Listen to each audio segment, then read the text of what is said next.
మరో breaking news అంటుంది. మహేశ్వర్ రెడ్డి ఆత్మహత్య కేసు నేపథ్యంలో కీలక పరిణామాలు చోటు చేసుకున్నాయి. ఇక ఈ కేసులో తోపుదుర్తి రాజశేఖర రెడ్డి, జైపాల్ రెడ్డిలను పోలీసులు అరెస్ట్ చేశారు. వారిని అనంతపురం కోర్టులో హాజరుపరచగా విచారణ అనంతరం కోర్టు ఇద్దరికి 14 రోజుల రిమాండ్ విధిస్తూ ఉత్తర్వులు జారీ చేసింది. అనంతరం వారిని కట్టుదిట్టమైన భద్రత మధ్య జైలుకు తరలించారు. ఈ అరెస్టుల నేపథ్యంలో Anantapuram court rural police station వద్ద ఉదయం నుంచే భారీగా రాజకీయ నేతలు, కార్యకర్తలు చేరుకున్నారు. తోపుదుర్తి ప్రకాష్ రెడ్డి స్వయంగా కోర్టు వద్దకు వచ్చి ప్రభుత్వ తీరుపై ఆగ్రహం వ్యక్తం చేశారు. అలాగే కేతిరెడ్డి వెంకట్రామరెడ్డి, అనంత వెంకట్రామరెడ్డి కూడా అక్కడికి చేరుకునే నిరసనలో పాల్గొన్నారు. ఇక కోర్టు తీర్పు వచ్చే వరకు కార్యకర్తలు అక్కడే ఉండి ఆందోళన కొనసాగించారు.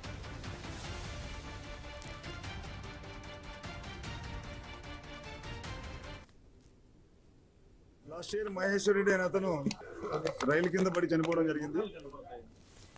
ఆ విషయంలో రైల్వే వాళ్ళు దాన్ని కేసు రిజిస్టర్ చేసి మనకు ట్రాన్స్ఫర్ చేయడం జరిగింది.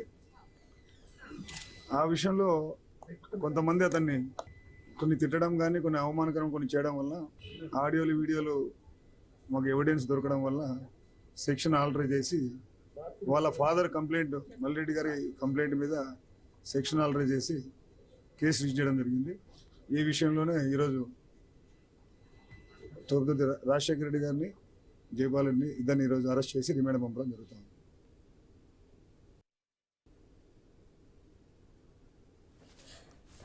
మహేశ్వర్ రెడ్డి ఆత్మహత్య కేసు నేపథ్యంలో కీలక పరిణామాలు చోటు చేసుకున్నాయి. ఈ కేసులో తోపుదుర్తి రాజశేఖర రెడ్డి, జైపాల్ రెడ్డిను పోలీసులు అరెస్ట్ చేశారు. ఇక వారిని అనంతపురం కోర్టులో హాజరుపరచగా విచారణ అనంతరం కోర్టు ఇద్దరికి 14 రోజుల రిమాండ్ విధిస్తూ ఇక ఉత్తర్వులు జారీ చేసింది. అనంతరం వారిని కట్టుదిట్టమైన భద్రత మధ్య జైలుకు తరలించారు.